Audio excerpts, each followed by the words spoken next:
Good afternoon, everyone, and thank you very much, AIMA, for inviting us here today.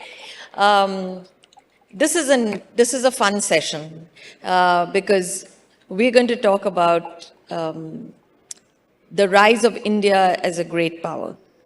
And while for some it's still a matter of skepticism, for most of us it's a done deal. And but whether it is one or the other, the fact that India's rise is A, assured, B, that it will impact on the world in a very different way than from how others imagine it, that the future, which is both immediate and in the long term, will feel an Indian influence in a way that it may not have had so far. To debate this and more, I have a stellar panel here today. I will begin with Arun Kumar Singh, our former ambassador to the US, France, and Israel, to see what the government has been thinking, or what governments have been thinking on how to make India a great power, whether it is by 2047 or whether it comes a decade prior. Arun. Thanks, Indrani. So I want to place my comments in the context of what's happening in the world today. And it's clear, as everybody is seeing, that there is a major contestation playing out between the US, China, and Russia. And India has to operate and make choices within this environment. And I think for people who are in business, aside from the normal business risks that you take, you now also have to factor in the geopolitical risks that are playing out. Now, in the context of US and Russia, for instance, and Russia is a very important partner for India. It has been a strong defense partner, last couple of years a growing energy partner. But the US has moved to impose a lot of sanctions on Russia. And Russia has withstood those sanctions, at least as far as defense industrial base is concerned, so far, rebuilt it. But what is going to be the impact on its civilian economy still remains to be seen. In the context of China, US is making determined efforts to push back on China's technology development in certain areas. And so what we had seen as the phase of globalization after 1990, when it was the unipolar world order, which created a lot of opportunity for countries for market access for China, which built up its manufacturing. And today, China's GDP is 18% of global GDP, but it has 32% of global value added in manufacturing. India gained in terms of services, but the option that China had India today, I don't think has the same way in terms of market access. And they have global market access. So how do we operate in this environment? So despite this challenge, I think new opportunities are opening up. You are now hearing talk not of efficiency, but of trusted supply chains, secure supply chains, reshoring of production, onshoring of production, friendshoring of production. So these are new terms that are coming up. US, which for a long time wanted everything to be left to the private sector, is now talking of industrial policy. It is talking of market failure where the government needs to step in to perform certain roles, which they didn't want to do earlier. So those are creating opportunities. And I think, as I see it, the Indian private sector, the Indian government is moving in to try and tap into that opportunity.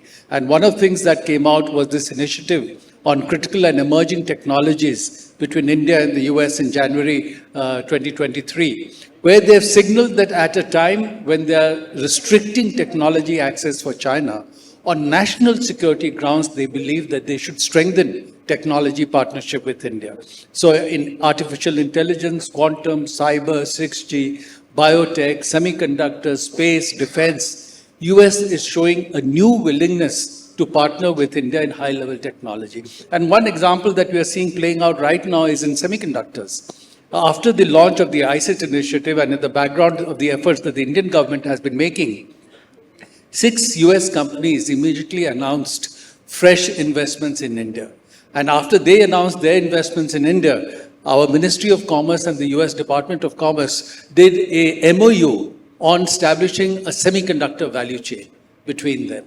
So that now, if there is going to be some element of production sharing, how do you facilitate trade in this sector? And you'd have seen that just yesterday, the US State Department announced that under their ITSI program, the International Technology Security Initiative, where they've got funds from the government to support semiconductor ecosystem development in other countries, they're now going to look at supporting the development of semiconductor ecosystem in India. They're going to begin by examining that so that it becomes part also of the value chain that the US semiconductor industry is leading. So there are opportunities coming in new technology areas, and if the effort continues to tap into the newer technology, I think there will be opportunities for India to be on its path of emerging as one of the leading countries in the world. Thank you. Thank you, Arun. In the last few years, certainly since COVID, we've seen how geopolitics impacts geoeconomics.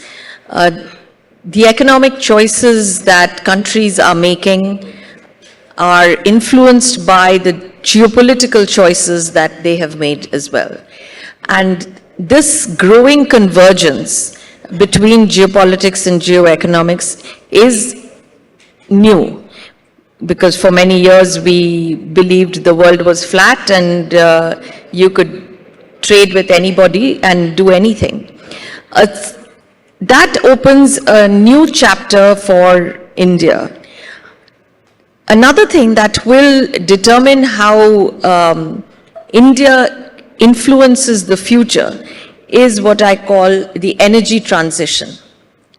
And the energy transition that takes us from fossil fuel present to a cleaner future will be driven by two sectors, steel and cement.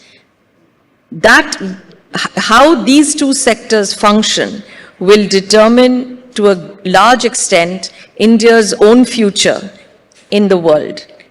For that, I have Mr. Narendran of Tata Steel, who holds in his hand the ability to change the world.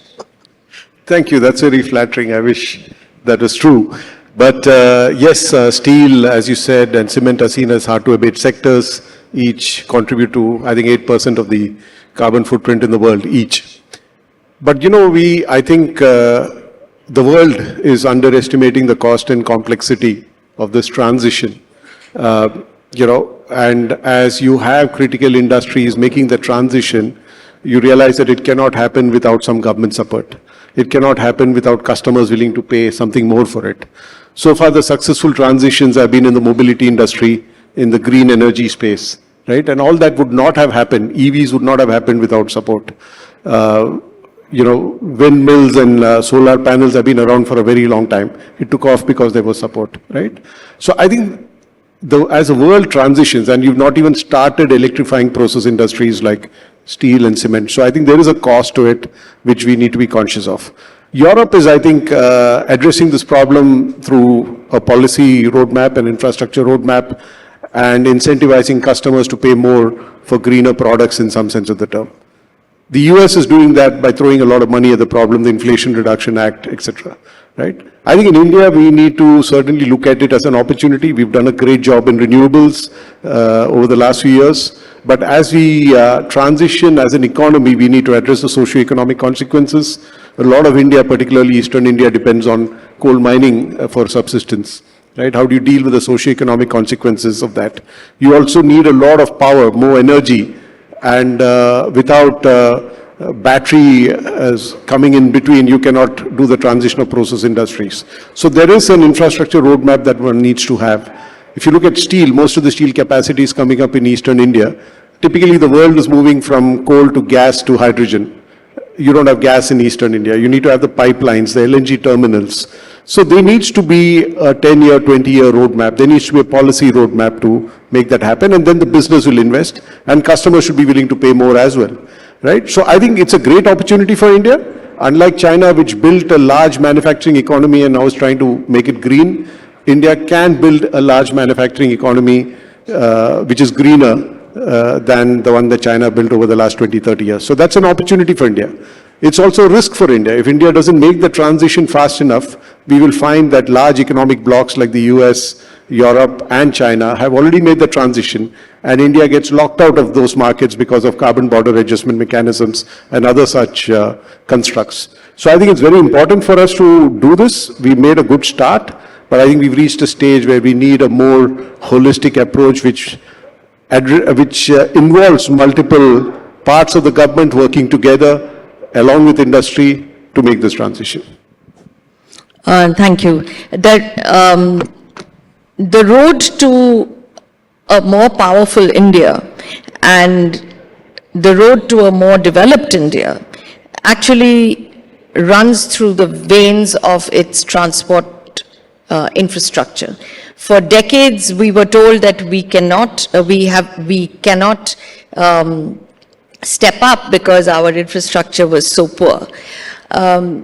Added to this infrastructure boom that we have seen in the last few years is the fact that our supply chains are now critically tied to both the entire manufacturing ecosystem as well as how we diversify from a China-dependent economy.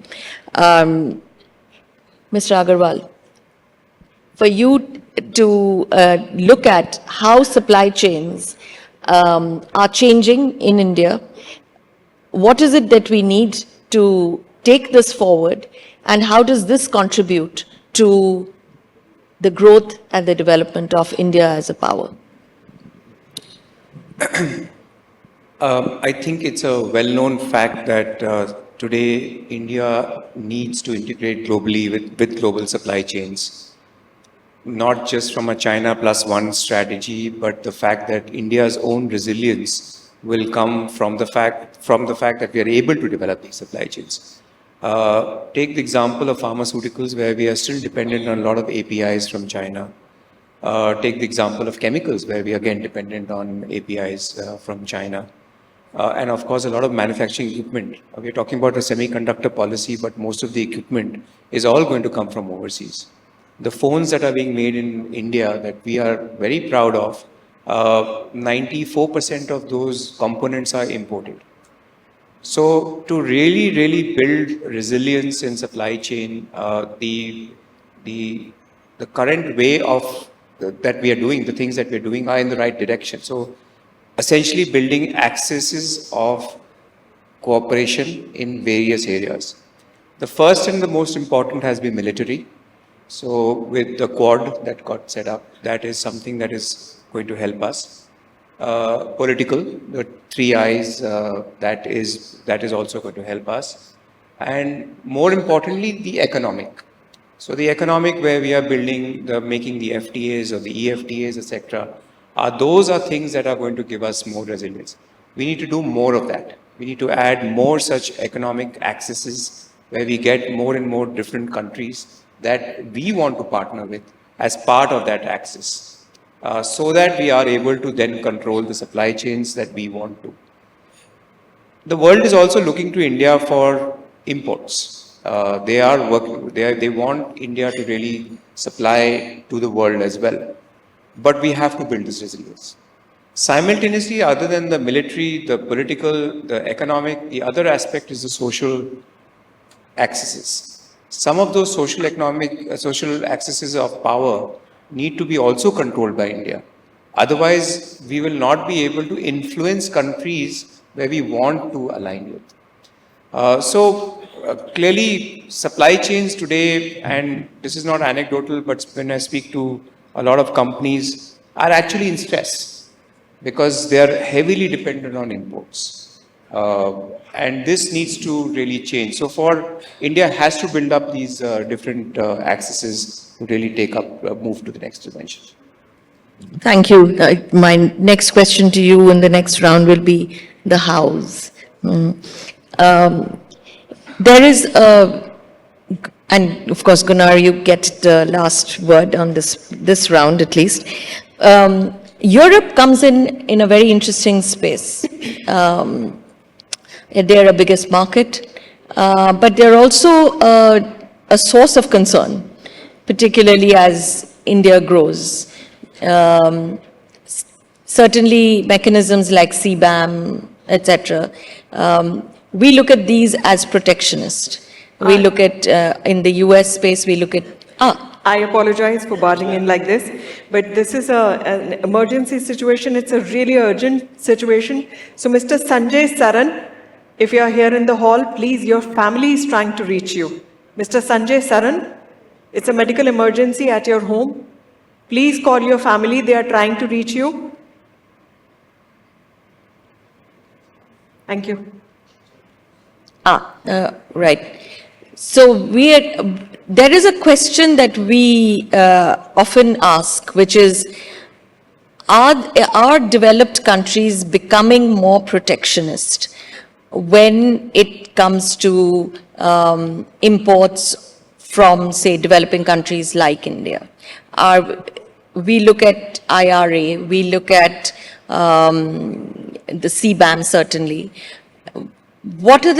How is it that it makes it, how can we level that playing field without, of course, making it easy for countries to dump products?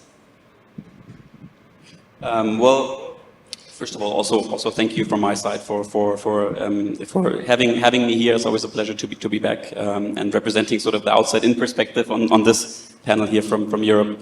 I think there's a number of things to take into account here. Of course, you mentioned Europe currently also has its own challenges on the doorstep. It's still a very fragmented sort of concept. And really trying to find its own vision. I don't know if you followed the recent competitiveness report that the ECB just published a couple of days ago, and you can really see, it's struggling a little bit to understand itself as one market, which can then actually be protectionist to potentially, if that were the strategy, to other markets. That's, I think, one part to realize, and maybe we can come back to that a little bit later.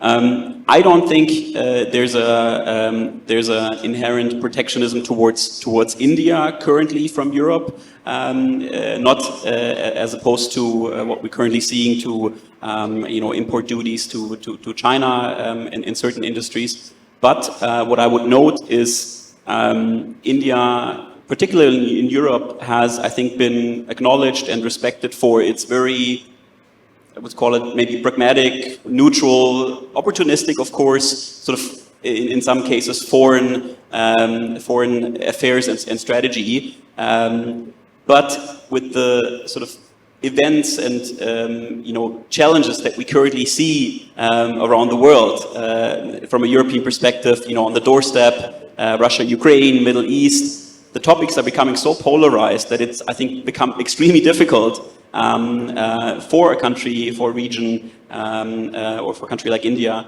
to not,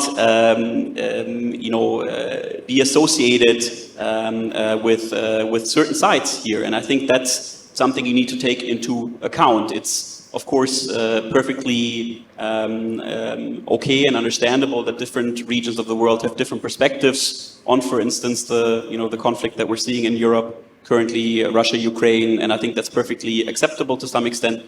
But you have to realize and understand how a European or Central European region reads into India becoming the largest oil importer of Russia, or India supplying Russia with microchips and so on.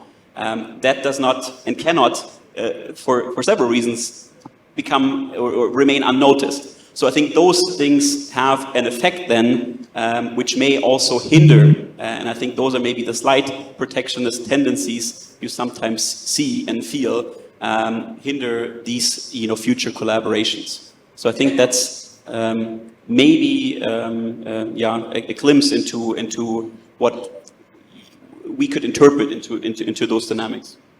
Thank you, Gunnar. I'm going to go back to Arun because, we are looking at a world of geopolitical uncertainty, and we are looking at how that impacts India's growth trajectory, or even India's influence in the world. And, this morning I think we all sat through a US presidential debate. Given your previous experience in the US, what's your sense of what the elections might bring in the US? And I'm not talking about who will win the elections, but what do you think that might bring in the US in terms of its political future, in terms of how it looks at the world, in terms of whether it's going back to being an isolationist power or an interventionist power, and what does that mean for us? So you're right, Indrani. I think even after the debate today, the race remains neck to neck, and it's very close. And it is difficult at this stage to predict who the winner will be, especially given the fact that the winner is decided not by the popular vote, but by the Electoral College. And so that plays out in a certain way. But that having been said, I think your question is really, depending on who wins, what is the likely impact on US policy? Therefore, what does it mean for India? And I think in certain areas, the policy would be similar, whoever wins. One of those areas is China. Because if you saw the debate today, while some foreign policy issues were debated, Afghanistan, Russia, Ukraine, on China there was not much of a debate. And in fact, Trump said that on China, the Biden administration continued with the tariffs that he had put, didn't take it back. And Kamala Harris criticized the Trump administration for not being as restrictive on technology flows to China that the Biden administration had been. But beyond that, there was no real assessment of the strategic challenge that China poses to the US. While the US says repeatedly that their main economic, technological, and military challenge today is China, and the only country with the intent and capability to replace the US in the international system. So I think there was no debate because there is a broad bipartisan consensus among Democrats and Republicans that that's the challenge they have to face. So there we will see continuity. I think there is an expectation on whether on Russia there could be a change. While the expectation would be that Harris administration will continue with what we see today, Trump has signaled in the past that we'd like to have a more improved relationship with Russia. And that certainly from India's perspective, that would be better. But we saw in the first Trump administration that although Trump tried to move positively with Russia, it was the Congress which sees itself as a co-equal branch of government that constrained his rights. And they passed the CATSA legislation, Countering American Adversaries Through Sanctions Act, that anybody who buys defense or major supplies from the Russia would be sanctioned. And Trump did not veto it because he knew that Congress would override that veto. So again, how much he can move there, one doesn't know. And if you look at their economic policies, both Trump and Biden have been talking of an industrial policy and of onshoring of production or building now trusted, secure supply chains. So in many areas, the policy would be similar, but one can expect that in a Trump administration, the US society would be more polarized. And if you saw in the debate today, Kamala Harris deliberately tried to reach out to the independent voter. Talking about Republicans who had endorsed her, talking about people in the Trump administration who had been critical of Donald Trump. And that's how they had also managed the Democratic convention. So there, I think certainly the attempt would be to reach out, as she said repeatedly, that I would be a president for all Americans. So you may see less polarization in a Harris administration. I think the people who are really worried to some extent are the European allies of the US. That in his first administration, he had been very critical of them, wanted them to contribute more funds to different programs, how he would approach US commitment in an alliance framework. So that remains an open question. On Indo-Pacific, I think both presidents, candidates would be more or less aligned. I think so. In fact, people say in the US, today the only two issues when there is bipartisan consensus in US is China and India. China from the adversarial perspective, India from a cooperative perspective. So I think they would be similar. Narendran, there's something that, I mean, in a strange way, as Tata Steel, you are much more than a company because geopolitics affects you more than it affects pretty much everybody else. And here I'm looking at a couple of things. You are, is there a path forward for you on, say, green hydrogen, which is something that is now occupying waking moments of many, many people in the world? The second is, as I mean, obviously Indian demand, as India grows, India's demand increases, but are we not also looking at a deflation in China and how, whether that it impacts us, impacts you, and impacts, if it impacts you, it impacts the nation. So if you were to look at the geopolitics around you from the prism of an energy transition or from the prism of manufacturing growth in India, what does the world look like to you? You know, geopolitics and geoeconomics, you said that at the beginning, cannot be separated simply because you have global supply chains, right? Right. I think with the growth of shipping over the last 100 years and the world deciding that they will optimize supply chains based on cost efficiencies, there's nothing that you buy or use is limited to one country. You know, something or the other flows across borders, right? Now suddenly de-risking supply chains and trying to optimize based on risk rather than cost causes a lot of complexity and will have inflationary pressures, and we are seeing that happen, right? So even if you look at something like steel, which was not seen as strategic for some time, today Europe feels it is strategic. Because earlier they used to think I can get steel from Russia, I can get steel through the Suez Canal. All that has changed in the last 3 years, right? So there is a lot more onshoring, there's a lot more, even if you look at what the US is doing today, saying Nippon Steel, a Japanese company, can't buy US steel. I mean, Japan and the US are friends, and still that's not happening, right? So I think geopolitics and geoeconomics are together, and decisions are being taken looking at strategic value of industries and the risks that it poses to economics. So we cannot deny that. The second part, the energy transition, is also, like I said, a complex thing, because over the last 100 years, we have built supply chains around coal and oil. Yes. Even the gas supply chains are 40 years old, right? And you can see the impact Russia walking into Ukraine has had on gas supply chains. Hydrogen is a long way from there. Even today, we don't know how to store hydrogen, transport hydrogen, make it economical compared to coal or gas. We are a long way away from that. And if you want to make green hydrogen, because making hydrogen is very energy intensive, you'll use a lot of energy. And would you use that green energy to make hydrogen, or would you use it for something else? So there are a lot of questions out there, and I think industries need to make those choices. So if traditionally you made steel close to where you had iron ore and coal, tomorrow you may make steel close to where you have energy or hydrogen, you know, or scrap, right? So the factors which define competitiveness will change for industries with this transition. You have the geopolitical risk to deal with. So there'll be a lot of disruptions in industries and value chains going forward. And I think industry needs to be conscious of that, be agile, be able to respond to that, and be flexible enough to make the changes that are required. Do you see the government being sort of sensitive to the nuances of the changes that you just talked about? Absolutely. You know, if I look at another metal like aluminium, a lot of aluminium production shifted to the Middle East 30 years back, not because there was bauxite there or there was a market there, because energy was cheap there. Yeah. Tomorrow, if you have a lot of cheap green hydrogen available in the Middle East, you may start making steel there.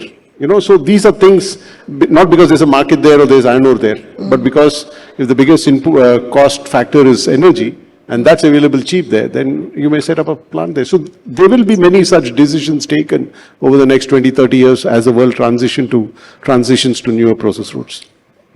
Vineet, you spoke about how the Quad and other such arrangements, especially on the resilience in supply chains, and how the Quad makes it easier for India to be more resilient.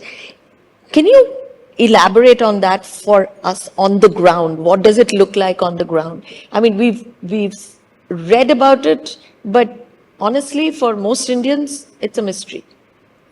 Well, it's also a mystery to me, to many specifically, but broadly, I think, you know, in geopolitics, they say that if you're not on the table, then you're on the menu, right? So it's important that India's voice has to be heard. And India's voice can be heard in places like the G7, where we are not a part of, the Security Council, where we are not a part of, and many such areas. But the way for India's voice to be heard cannot be by flexing its muscle like China has done, not by overestimation of its own power, and then try to dominate the economic scenarios that we are trying to create. So it has to be done through these specific alliances and axes, and then ultimately that voice gets to be heard. So on ground, a few things that we have seen that, and Ambassador talked about those, the level of cooperation that is increased at the military level is just phenomenal. There are several companies that we work with today on the defense side that are now not just importing the technology, but actually preparing items for export. And they are setting up bases in different countries for export to those countries. And we are part of some of those supply chains where we are facilitating some of the logistics. But it is on the ground, it has made a massive change. We know, for example, the work that has happened with Israel, the kind of technology that we received on several other surveillance-related technologies. So, as I said, I'm not privy to those, but I'm just saying what we've seen on the ground. And all of this has to be factored in, that if our voice has to be heard, it cannot be through hard-hitting stuff. It has to be a little bit more softer. Maybe we have to take a doctrine of peace, a doctrine of more multilateral cooperation. Interesting. I'm going to go to Gunnar for the last round before I open it up for questions. So do have your questions and comments ready. But Gunnar, to take you back to Russia and India buying Russian oil, and how that's been a bit of a political hiccup with Europe. Do you think after 2 years, we are over that hiccup, or that Europe has better understood India's imperatives for A, buying Russian oil, but B, being able to actually refine Russian oil for the rest of the world? From the way we looked at it, from the Indian perspective, we found that Washington was much more understanding of why we were buying Russian oil rather than Europe. What prevents Europe from doing that? And second, have we moved forward? I think the simple answer to the question is geography, right? Because I think you have to understand, and I'm not a security expert nor an expert on the conflict itself, but it's a conflict that's right on the doorstep of the 2 to 3 largest European economies, who essentially then also drive the European Union agenda. So of course it's a much easier or much simpler for the US sitting across the Atlantic to appear more sympathetic or more understanding of that policy as it would be to Central European countries which to some extent reasonably have that fear that conflict might expand. I can't speak on the actual state whether the policymakers have moved past that hiccup. I think it was a strong sign for the Prime Minister to also visit Zelensky in Ukraine.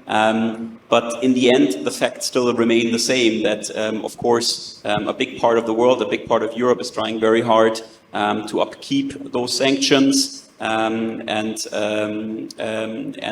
through some of these policies, like oil imports or like the support essentially of the war machine through microchips and so on, surrounding these sanctions. It's not only India, it's other countries as well, and regions, which again, I can fully understand to some extent that pragmatic and opportunistic trade policy. But I think you have to understand that really threatens Europe and Central European countries in its core. And I think that's why it's a bit more difficult maybe to see. But aside from that, I think there's tremendous opportunities for further collaboration, of course, between India and Europe and the EU, and I think there's many fantastic examples. I represent the Gallen Symposium, which is placed in Switzerland. We just, Switzerland and India just signed a free trade agreement. I think it's the first one that India signed with countries in Europe. It was sort of a bundle with four different countries, Switzerland being part, or being one of them. So I think that's a great first step towards more structured trade. But at the same time, if you allow me, I think India has as one of the core challenges to look internally and domestically what it needs to do in order to set up for that growth. Because the real question, in my opinion, is that you might have to ask yourself is why hasn't India profited more from these opportunities in the past years? I think you've had a tremendous and really interesting growth path, but it could have been more, and you could profit more from these supply chains restructurings away from China, where you see ASEAN countries, Mexico, Latin American countries profiting. India could profit more from that. So you have to ask yourself the question why that is.